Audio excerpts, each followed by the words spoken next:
الطريقة اللي اتعامل بيها جمهور الأهلي، نادي الأهلي بتاع الكورة وفريق الأهلي بتاع الكورة مع لعيب مغربي موجود في مصر وبيلعب في بيراميدز، نادي بيراميدز، اسمه الشيبي.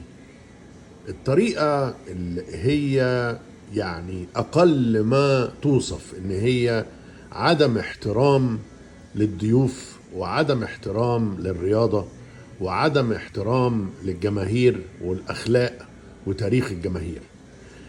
الأسلوب اللي اتعاملوا بيه مع اللاعب ده من أول مرة وتاني مرة وتالت مرة أسلوب وضيع، أسلوب وضيع. وكان مفروض إن وزارة الرياضة والشباب وجهات أخرى عليا تتدخل في تحسين أو في وضع الأمور في موضعها.